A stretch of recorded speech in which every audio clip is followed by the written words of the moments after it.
Good morning, good afternoon, good evening, ladies and gentlemen, wherever you are joining us from the world. Welcome back to another exciting episode on Solving the People Puzzle, where I, your host, Francois de Wet, every week interview industry leaders from an HR perspective, and we tackle amazing topics to create insight, practical tools, tips, techniques for the HR community at large following us. Thank you, Lee. It is incredible to have you on the pod. Welcome. Yeah, thank you for having me. I'm honored. Amazing. We always start with just sharing a bit about who you are, head of people operations at Kurtosys. For the audience, anything that you would like to add around yourself, something interesting, and what is your business and what do you guys do? Sure. So Kurtosys is a cloud-based platform focused on enabling investment managers within that sector. We allow them greater data insights and reporting capability at the click of a button. So SaaS solutions, investment management, Microsoft framework, basically. Myself, Awesome. Based in Cape Town, I look after 4 territories, so Luxembourg, the US, the UK, and CPT. And I love everything outdoors, beach, pooch, family, food. Amazing. And tell me just quick, being head of people in a tech business, is it different? Is it exciting? Is it the same? People are people?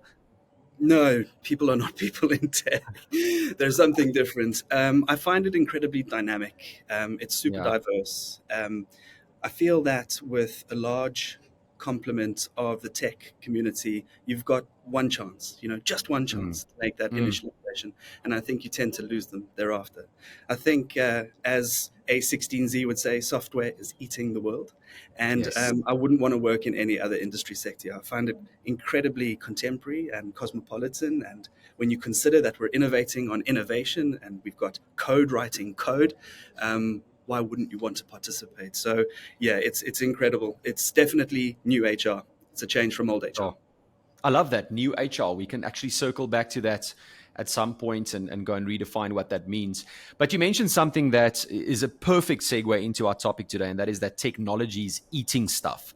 You and I had a dinner the other night, and we would start, discussing tech and tech and HR or just tech at large in businesses. And, we've been so overwhelmed by AI and machine learning and large language models and all these podcasts and conversations around what is to come. The most obvious question, am I going to lose my job, right down to super technical information that I don't think anybody actually knows what to do with. And then we had this conversation to say, well, let's share with the audience practical information around where tech is actually being used from an AI, ML perspective, because that's what the podcast is about. Solving the People Puzzle is to give the listeners, the audience, practical tips, tools, techniques to go and implement today, tomorrow.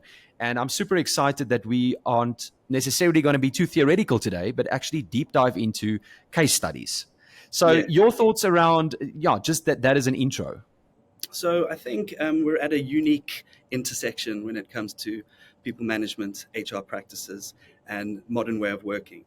I don't think we should be wanting to leave the employment experience to hindsight, as traditionally done through things like exit interviews, but more to be able to quantify largely qualitative data, which is essentially humans, right?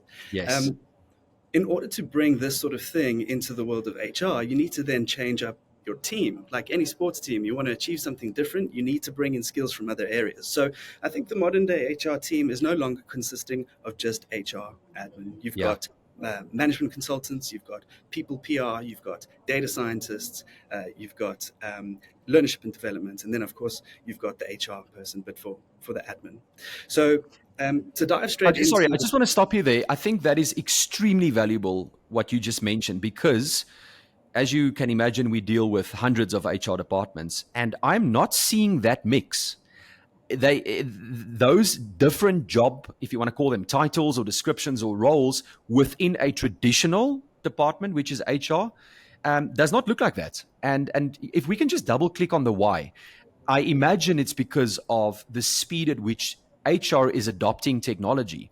Whether this be my job board, my ATS, my video interview, my assessments, the big data that I need to inform decisions from a people perspective in the business, I guess is the obvious reason. But maybe just for the audience listening and going, data scientists, industrial engineers, what would they do in HR? Yeah. So there's a mantra. How do you make money, save money, and ultimately improve efficiency? And then how do you Yes. quantify this, right, to a currency Yes. value in order to not Yes. be just labeled as a cost center? And so I think Yes. HR has woken up to this.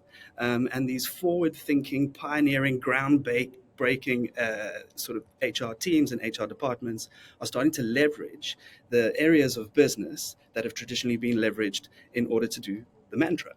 And so we're finding that you get greater speed, you get greater optimized um, performance, you Mm. get a deeper dive into what would be a fairly robust framework, which, anybody, any 2003 graduate, would be able Yes. to educate you on. Yes.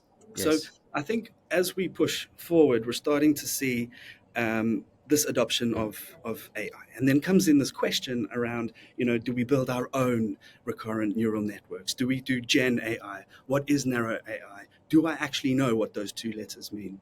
And so I think we can flesh out the rest of the conversation around the case study of Kurtosys and how we implemented that here. Yes. And then I'll give you some Yes. quantified evidence as to why you Incredible. should already be doing this. 100%. And so just to double down and to summarize what you just said, the world of work's changing.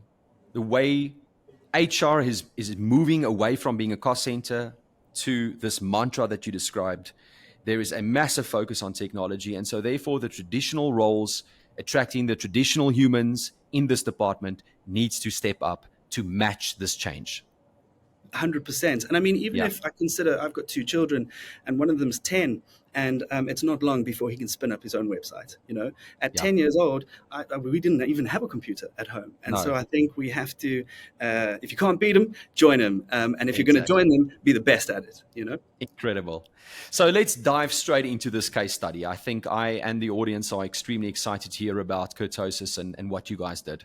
Okay, great. So we've done a lot of homework before rolling this out, but I think context is key as to why we wanted to do this. So I Mm. joined the organization in September 2021. So I've been here 2 years, 2 months. And at that time, and on the back of the COVID-19 epidemic, we were starting to see this forced behavioral change, remote working, hybrid, or in office, what's best. And really nobody actually knows. There's pros and cons for both. Yeah. Yeah. So what we did see, though, was a very obvious and apparent increase in attrition globally, Mm. right? Mm. Mm. And we were no different. We didn't escape that either. So we calculated it, and it was a 44% attrition, which of a company of 192 people is a massive expense on the organization. Yeah. Everything from loss of institutional knowledge to loss of productivity to just Opportunity inability. cost. 100%. And then you have to pay someone maybe in order to attract new talent and pay over above what the individual that left was earning, right? Correct. So what do we do? Well, we knew what the problem was and what the risk is, and we needed to find a solution. And we came up with this concept where we no longer wanted to leave the employment experience to hindsight. So a lot of the information that you get from your employees will come from typical one-on-ones with your managers. That's if a manager's a good one, because they aren't all world class. And Yeah. then to the organization, you feedback on a quarterly basis any exit interview data. But then it's too late. It's too Yes. late. Completely So reactive. how then do we create an environment, one in which we can perform the best work of our lives, one in which we can get the best out of that initial investment, which we lay into salaries and operating costs? So before you go further, as an intro to the case study, the problem was attrition for various Yes, reasons. yes, The risk we mentioned, multi-layered, cost being a big one. The data at the moment was reactive, either through one-on-ones or exit interviews, and you're linking the attrition, the solution to it potentially being the work environment. That's what we want to focus on. Okay. yes. So the most obvious way we found to do this would be then to put out some form of employee feedback, right? How do Mm. we create these feedback loops, which will then allow us to go and create additional focus groups, which then Ah, turns into dialogue, which then acts as the nudge for behavioral change.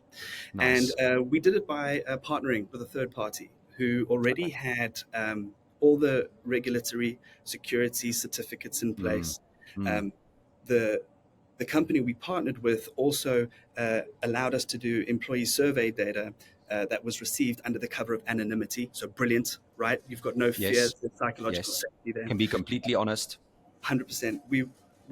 They overlaid this feedback or this findings and the way we're asking these questions based on some educational studies and theses which had been done over some time from Kurtosys University, and we decided we wanted to test against nine pillars. So things like leadership, cross team collaboration, psychological safety, diversity, equality, inclusion, ESG. I mean, the list goes on, right? You can Yeah. go Yeah. down on that.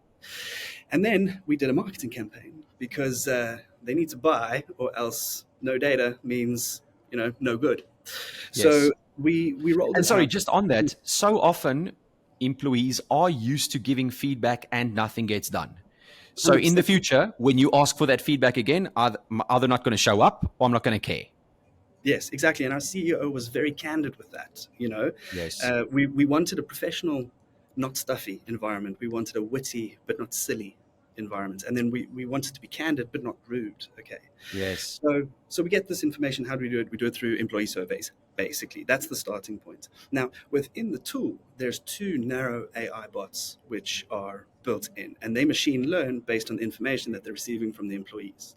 And the whole goal through these recurrent neural networks is to be able to create a predictor or a prediction at a superior level to what a human can, right? It's got one job. It's not Gen AI. It's not going to come in and take over your systems and start booking Yes. flights from you and Yes. going Yes. down the whole It's got a coast. specific focus. One focus, yeah.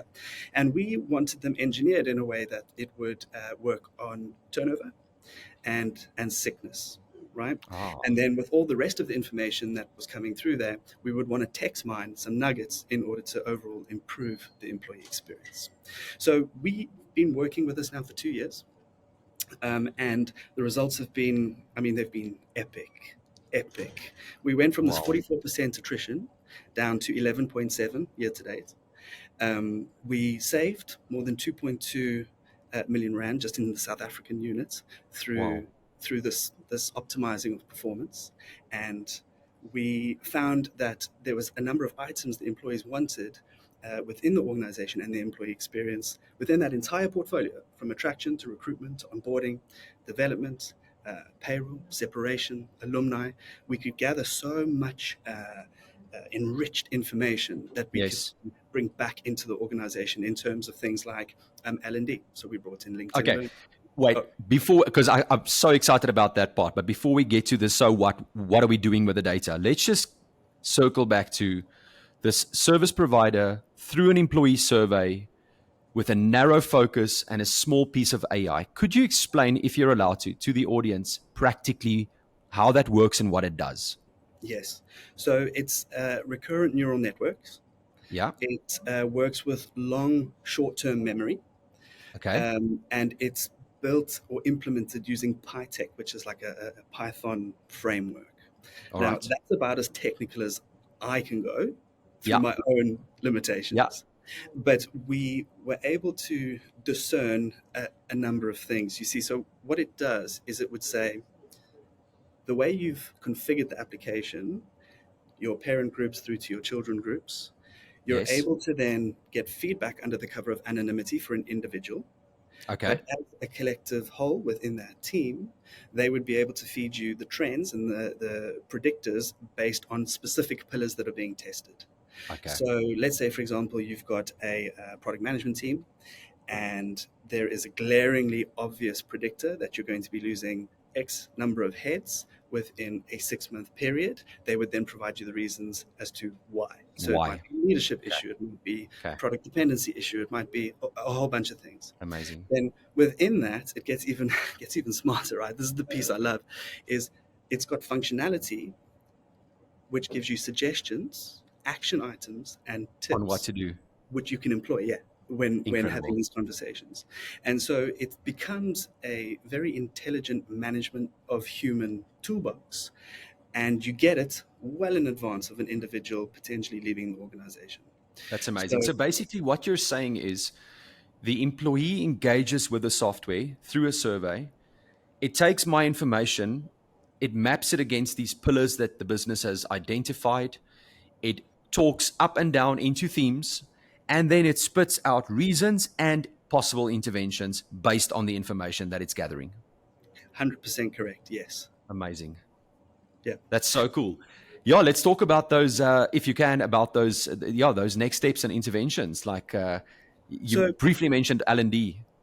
yeah, L&D. So we brought in a couple of learning tools. We realized that a lot of the guys were saying, we're not quite getting the personal professional development that we're looking for. Mm, And then it's split, right? So you've got like the engineers that are wanting sort of hardcore technical content. And then you've got, marketing team, sales team, finance team, HR team, the more traditional teams that maybe want softer skills or, how do I get to this next level in the game? So using the Talent LMS, we were able to partner with LinkedIn Learning. We built a product training team, right? So there's 3 chaps now solely dedicated to creating not just course content, but skills matrices, career sure, mapping, sure. and making it fully transparent. So I'm an engineer. No, let's start this. I'm a technical business analyst and I want to become an engineer. I now go in and I can see what I've got versus what I need. I consume the Incredible. course content. When the opportunity becomes available internally, I apply. Retention, I better than replacing. sorry, Lee, just to interrupt. I love the fact. So often we have this conversation around career path planning, right, and succession. And some individuals, less than more, know kind of where they want to go. Second to that, what does the organization have to offer in terms of like an organogram or a career map? Where can I go? Are these opportunities in my organization? But so few get it right in terms of dynamically being able to assist Francois to get to Lee's job. Mhm. And then it becomes the static document in a talent forum. We have this conversation about the gap, and then I just go back to my normal job. Yeah, and I mean, it's everybody's guilty of it. Even when you've got these functions in place, you need to then use them, right? So Yes. there's no point in having the tools in the toolbox and then not being able to utilize it further.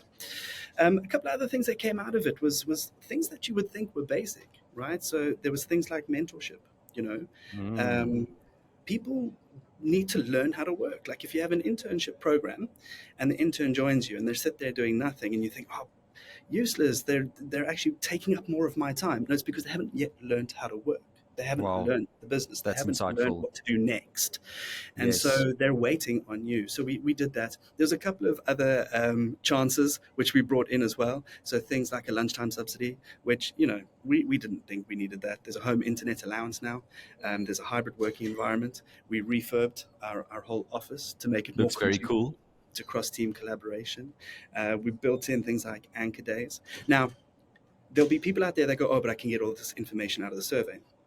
Yeah, that's fine. But what the AI did was it literally served it up to us on a platter and Yes. said, here is the probability of success if implemented versus if not.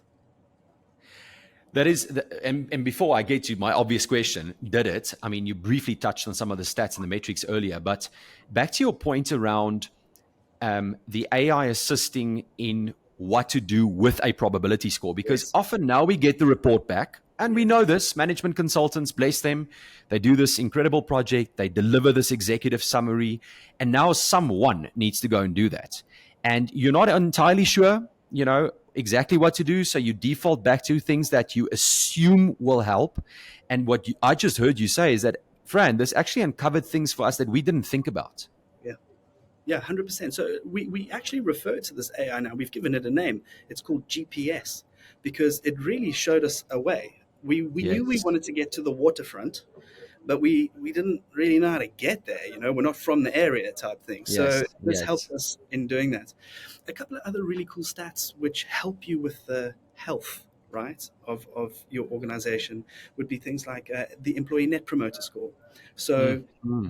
the questions that are being tested are dependent on trends that it's identifying.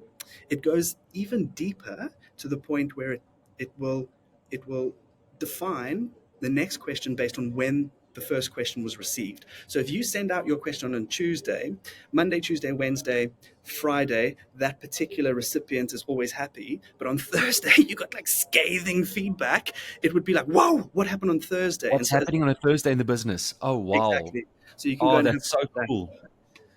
EMPS score. So we've got an employee net promoter score now. We went from a positive 9 to the max was a positive 36, but it kind of hovers in that 20 area, which is quite good. There's a praise functionality, which we're looking to automate with these things called spot awards now, where the individual at the end of the month will just need to be mindful of gaming. But at the end of the month, the player's player, this system will speak to our spot awards, and then that will be distributed to them as a rewards and So recognition cool. type program. So cool. There's indexes as well, which are created, which really, really helps, you know. So we were on a big drive for ESG, and we started a ESG committee, and we needed to test against that to understand the organization's appetite for it. Mm. And it gives you an index. It goes, okay, so you've started this now. We feel 7.8. Yeah. Now you've got a measurement which you can work against. Yes. And you can start testing initiatives against these things. And so I think if there was one tool that's been fundamental in the HR and people operations constraint lifting of limitation, it would probably be, ironically, narrow AI. You set Is that something what up. it's called? Narrow AI? It's narrow AI. So you get two Okay. main basic types. You get Gen AI and then narrow AI. The Gen stuff is the ones that can talk to you and Yeah. predict your next thing. Yeah. Yeah. Um, like This so, narrow one is focused. It's got a job. one job. That's all it does. It's like laser beam sniper. Now, you might or might not know this, but I think this would be valuable for the audience. Your problem that you identified was attrition, and you mentioned the percentage coming down drastically. Yes. What other use case would there be to implement this specific tech in terms of trying to solve an HR or people problem? So it gives you, in my mind, a window, a view of the true tone or temperature. Yes. Okay. Yes. Nobody wants to jeopardize their career by being, you know, gregoriously outspoken and then they stuff it up for themselves. So you can test anything. We tested information security, we tested innovation, we've tested salary. We want to know Wow. because Wow. everybody's got that friend, right? That Yeah. works at AWS who's earning 40% more than anyone else, but that's market related. Yeah. It's Or not. 140%. Yeah. And we know it's not. So let's just test this Yeah. against. Yes. So there's a number of things we've done with So reference you to that. can give it a use case that you want. Yes, I mean, obviously, when Will the content in the survey then adjust or change? you have to adjust it and change it. Ah, So aha. the partner we partnered with had a very stringent industrial psychological background around leadership, etc. When it comes to the more like cosmopolitan type test cases, things like hybrid working or Mm, mm. information security, you have to then go and formulate that yourself. And Okay. so it was wise for us to partner with a third party. The reason being, they're the experts in the space, right? Yes. And so we Yes. were able to go, hey, we're thinking about this. And they go, no, but hang on. You can't answer that with a yes or a no. You can't attribute the appropriate emoji, the green through to the red. Um, Yes. in fact, that's an open-ended question. So Yes. you can maybe do that in the comments section. So just in configuring the best possible UI or Yeah. UX, Yeah. it's Yeah. wise. The journey. You know what you just said there? And I mean, this is the recurring answer to all these questions and confusion and potential anxiety around the technology is that it's the humans working with it. I attended a conference the other day and this question again came up, you know, is it going to replace my job? And the speaker said, um, it will replace your job if you don't adopt it with your job. And that was such a cool way for me to listen to that. Is like, no, we still need the humans, but you will lose your job if you don't adopt it. And Yes. so the best use case going forward is this industrial psychologist with a theoretical background framework around your pillars, helping you craft the content that then goes to the technology that does its magic, this narrow AI, to give this incredible insights. Phenomenal. 100%. And you know, there's residual impact all over the place. Like you could really go down a rabbit warren if you aren't focused, right? And so Yeah. consider this: you're working in tech, okay? It's damn difficult to hire because it's a Yeah. finite skill set. You want that finite skill set to be both curious and humble. You want them to have the ability to collaborate cross-functionally and across the organization. You want them to have role-related knowledge. You want them to be slightly risk taking because that's where innovation comes from within Yes. reason. And you want Yes. some fresh thinking, right? So that's going to take a ton of rigor, a ton of patience, you don't want to lose them once they're in. Like, you want to retain them for No, as long as you can. And so this tool helps with that. amazing. AI Did you helps. did you chuck out the exit interviews? No, so we did that anyway because I Okay. wanted to have a comparable to see whether we are in fact winning. So it was kind of like the what do they call that? You know, when you have the medication which is going through the FDA approvals, and then you've got the fake medication. I just wanted to Yes. understand whether there was any correlation. You know, whether I was barking up the wrong tree or not. But it was very clear. And correlation? So there is correlation. Oh, The four fantastic. things, the four main themes we saw coming out for people leaving, were in fact cited in the exit interviews. Were in Incredible. fact being flagged early on in the Right. process with the predictors. I Yeah. think the word you were looking for is the control group. Yes, I that's think it. that's what they call it. Yeah, Yes. yeah. Cheesley, this is extremely insightful and so valuable. I think again it emphasizes many things. And to land the plane and summarize, one, our HR teams, like literally the setup and how we think should start changing to match this ever evolving beast of technology that you said is eating stuff up.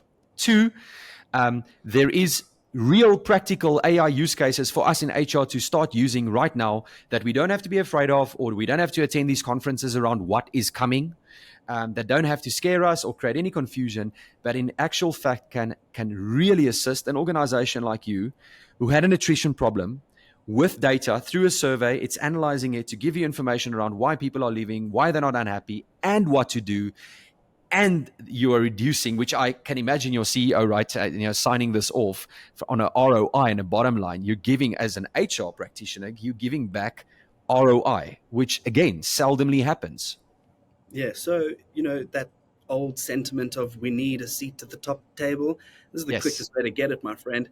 You roll in there with some quantified data, you show some savings where you've made money, saved money, and improved efficiency to the currency incredible. value, and you'll be sitting there on the weekends too.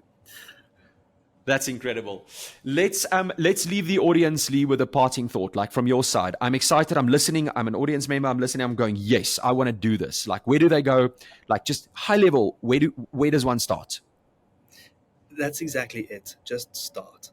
Go and have a look Yes. at things. Be risk averse. Dip your toe in, right? There's a great quote where you don't just jump into a hot bath. You know, you put your toe in, your ankle in, your knee in, and then before you know it, you're completely submerged.